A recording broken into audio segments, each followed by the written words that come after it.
महाराष्ट्रामध्ये आता पाहणार आहोत सकाळच्या महत्त्वाच्या 100 बातम्या अतिशय वेगवान स्वरूपात सुरुवात करूयात। भारतीय सैन्याने एलओसीवर 15 ते 20 दहशतवादी आणि 10 ते 12 पाकिस्तानी सैनिकांचा खात्मा केलाय। प्रत्युत्तराच्या कारवाईमध्ये भारताने पाकिस्तानच्या चौक्या आणि दहशतवाद्यांचे तळ उद्ध्वस्त केले। पाकिस्तानने तात्काळ पीओकेवरचा ताबा सोडण्याची मागणी भारताने केली आहे, तर काश्मीरच्या मुद्द्यावर तिसऱ्याची मध्यस्थी भारताला मान्य नसल्याचं म्हणत परराष्ट्र मंत्रालयाने पाकिस्तानला ठणकावलंय। पुन्हा भारतात दहशतवादी हल्ला केल्यास पाकिस्तानचा फक्त विनाशच नाही तर महाविनाश होणार असा इशारा पंतप्रधान मोदींनी पाकिस्तानला दिलाय। आमच्या बहिणी आणि मुलींचं कुंकू पुसणाऱ्यांना घरात घुसून मारण्यात आलंय असं म्हणत पंतप्रधान मोदींनी सैन्याच्या कारवाईचं कौतुक केलं। जम्मू काश्मीरच्या शोपियानमध्ये पहलगाम हल्ल्याचा मास्टरमाइंड मुसाच्या 3 साथीदारांचा खात्मा झालाय। शाहिद अहमद कुट्टे याला देखील मारला गेल्याची माहिती समोर आली आहे। भारतीय सैन्याने ऑपरेशन सिंदूर संदर्भात 70 देशांच्या संरक्षण अधिकाऱ्यांना माहिती दिली आहे। चीन आणि तुर्कस्तानचे अधिकारी मात्र गैरहजर असल्याची माहिती समोर आली आहे। पुण्यात शरद पवारांच्या राष्ट्रवादीकडून मोठ्या प्रमाणात बॅनरबाजी करण्यात आली आहे। सुप्रियाताई साहेबांची इच्छा पूर्ण करा असा मजकूर बॅनरवर लिहिण्यात आलाय। बॅनरमुळे जोरदार चर्चांना उधाण आले।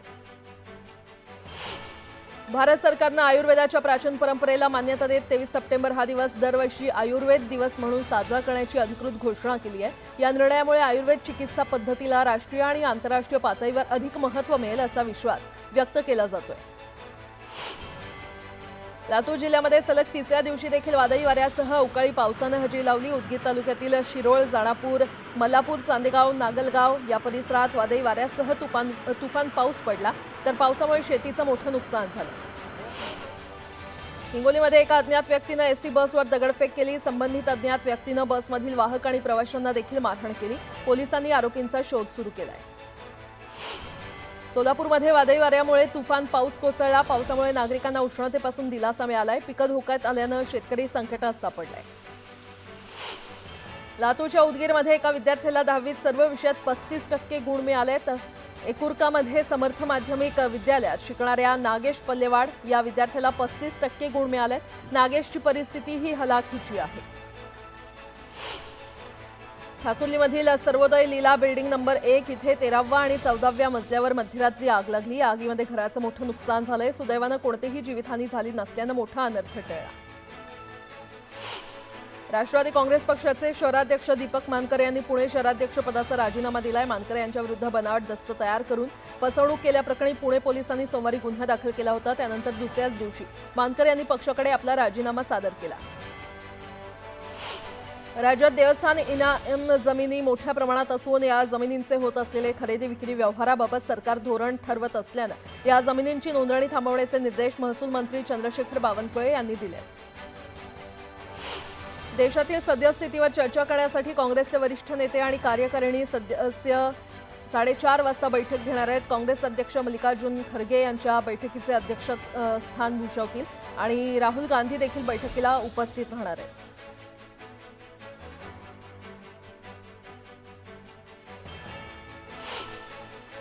पुन्हा एकदा बातम्या वेगवान स्वरूपात। अमळनेर तालुक्यामध्ये काँग्रेस आणि राष्ट्रवादीला शरद पवार पक्षाला मोठा धक्का बसलाय। काँग्रेसचे ज्येष्ठ नेते डॉक्टर अनिल शिंदे आणि राष्ट्रवादी काँग्रेसचे नेते श्याम पाटील यांनी भाजपमध्ये प्रवेश केला। शिवेंद्रराजेंच्या निवासस्थानी प्रहार संघटनेकडून रक्तदान आंदोलन करण्यात आलं। कर्जमाफीच्या मुद्द्यावर हे आंदोलन करण्यात आलं। सांगली शहरासह परिसरामध्ये मुसळधार पाऊस झाला। उकाड्याने हैराण झालेल्या सांगलीकरांना मोठा दिलासा मिळाला। नाशिक जिल्ह्यामध्ये मुसळधार अवकाळी पाऊस झाला। वादळी वाऱ्यासह अवकाळी पावसाने झोडपून काढलाय। मुसळधार पावसामुळे नाशिक मुंबई महामार्ग जलमय झाला होता। शहापूरमध्ये विजांच्या कडकडाटात वादळी वाऱ्यासह जोरदार पावसाने हजेरी लावली। वादळी वाऱ्यामुळे अनेक ठिकाणी घरांचं नुकसान झालंय। दरम्यान शेती पिकांचंही नुकसान झाल्यानं शेतकरी चिंतेत सापडला। पालघरच्या पूर्व भागात अवकाळी पावसाने जोरदार हजेरी लावली। यामुळे बागायत शेतीला मोठं नुकसान झालंय। दरम्यान शेतकऱ्यांचं नुकसान होणार असल्यानं शेतकरी चिंतेत सापडलाय। शहापूरमध्ये विजांच्या कडकडाटात वादळी वाऱ्यासह जोरदार पावसाने हजेरी लावली। वादळी वाऱ्यामुळे अनेक ठिकाणी घरांचं नुकसान झालंय। दरम्यान शेती पिकांचंही नुकसान झाल्यानं शेतकरी चिंतेत आहेत। नंदुरबार शहरासह संपूर्ण तालुक्याला आज पुन्हा एकदा पावसाने झोडपून काढलं। 1.5 तास झालेल्या पावसाने नंदुरबारमध्ये अक्षरशः अनेकांची तारांबळ उडाली।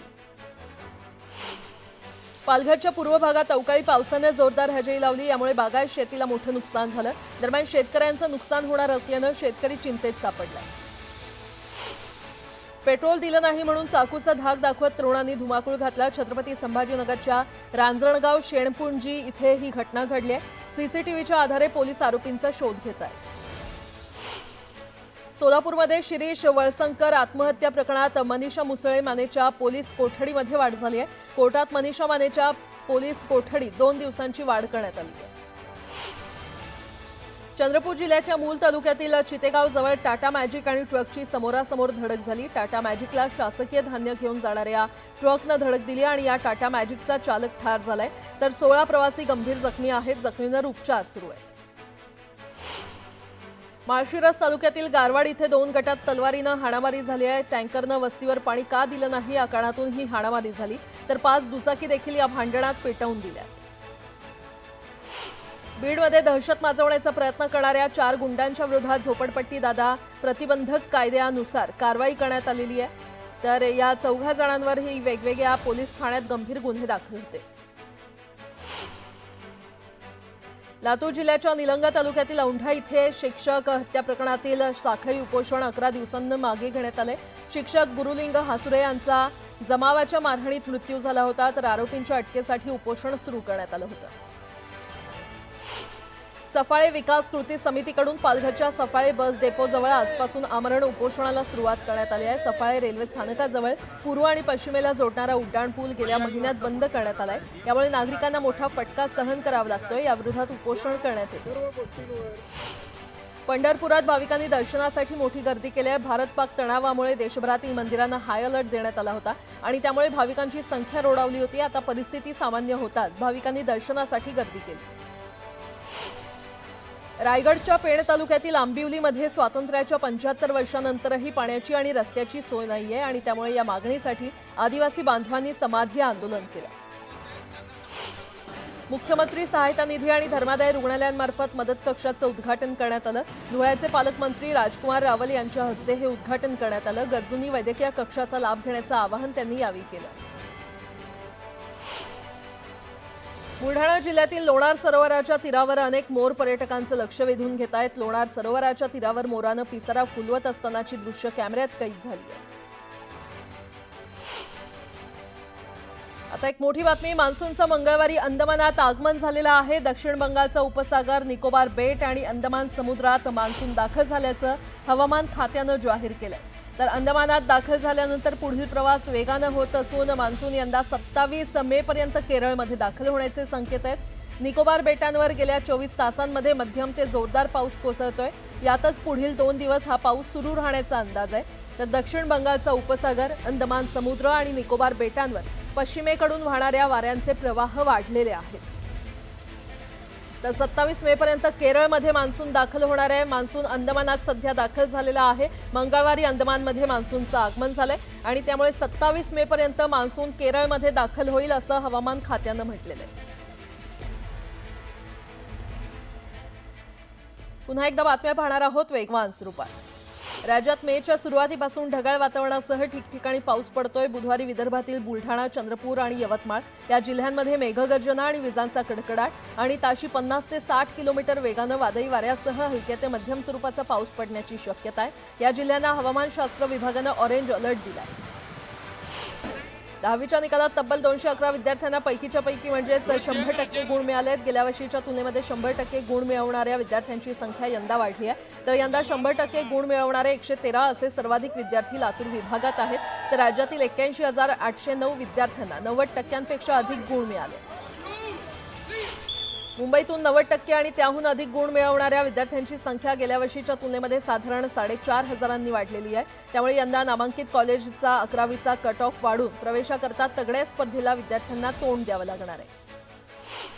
पुणे महानगर परिवहन महामंडळानं तिकीट दरवाढ करण्याचा निर्णय मंगळवारी संचालक मंडळांच्या बैठकीत घेतलेला आहे। तिकीट जवळपास दुपटीनं वाढल्यानं प्रवास महागणार असला तरी 2 किलोमीटरच्या टप्प्याऐवजी 5 किलोमीटरचा टप्पा असणार आहे। पीएमपीचा संचलनातील तोटी दरवर्षी जात असून गेल्या वर्षी तब्बल 766 कोटी रुपयांचा तोटा झाला होता। तर पीएमपीनं गेल्या 11 वर्षात तिकीट दरवाढ केली नव्हती। पुणे जिल्हा दूध संघ म्हणजेच कात्रज डेअरीनं दूध विक्री दरात 2 रुपयांची वाढ केली आहे, त्यामुळे कात्रज दूध ग्राहकांना फटका बसणार आहे. राज्यातील बाजार समितीमध्ये 2,06,000 क्विंटलची आवक झाली. यात नाशिक जिल्ह्यामध्ये कांद्याची 1,32,000 क्विंटलची आवक झाली, तर उन्हाळ कांद्याला कमीत कमी 800 रुपयांपासून 1,150 रुपयांपर्यंत दर मिळाला. रायगड जिल्ह्यातील सुधागड तालुक्यातील परळी गावात एका तरुणीची हत्या करण्यात आली आहे. यानंतर प्रियकरानं देखील गळफास घेऊन आत्महत्या केली. या प्रकरणी पोलिसांकडून अधिक तपास सुरू आहे. ताडोबा अंधारी व्याघ्र प्रकल्पाच्या कोर आणि बफर झोनमध्ये 11 वनपरिक्षेत्रामध्ये बुद्ध पौर्णिमेच्या रात्री वन्यप्राण्यांची गणना करण्यात आली. या वन्यप्राणी प्रगणनेत 56 वाघ, 7 बछडे, 12 बिबट, 1 तडस आणि 93 अस्वल आढळून आलेत, तर दोन्ही क्षेत्रात 5,502 वन्यप्राण्यांची नोंद घेण्यात आली. राज्यातील बाजार समित्यांमध्ये गहू विक्रीला चांगला प्रतिसाद मिळाला आहे. विशेषतः शरबती गहू पुणे आणि कल्याणमध्ये विक्रमी दरानं विकला गेलाय. राज्यात गव्हाची 20,813 क्विंटल आवक झाली आहे. त्याला सर्वसाधारण दर हा 2,760 रुपये प्रति क्विंटल इतका मिळाला. शिर्डी साईबाबा संस्थान समितीनं सुधारित देणगी धोरणास मान्यता दिली आहे. यानुसार देणगीदार भक्तांना प्रत्येक देणगी श्रेणीनुसार दर्शन, आरती, पास, पूजा यांचा लाभ मिळणार आहे. व्हीव्हीआयपी दर्शनाबरोबरच वस्त्र अर्पणाच्या संधी देखील मिळणार असल्याचं संस्थानचे सीईओ गोरक्ष गाडीलकर यांनी सांगितलं. पुण्यातील पीएमपीएमएलच्या ताफ्यात 1,000 नवीन बसेस दाखल होणार आहेत. पुणे महापालिका 300 आणि पिंपरी चिंचवड महापालिका 200 आणि पीएमआरडीए कडून 500 बस देण्याचा निर्णय संचालक मंडळाच्या बैठकीत घेण्यात आलाय. प्रशासनानं 2.5 महिन्यात केलेल्या विशेष तपासणी मोहिमेत 88,325 जणांना विनातिकीट प्रवास करताना पकडलं. त्यांच्याकडून 4,60,00,000 रुपयांचा दंड वसूल करण्यात आला आहे आणि यावरून रेल्वेनं विनातिकीट प्रवास करणाऱ्यांची संख्या लक्षणीय असल्याचं स्पष्ट होत आहे.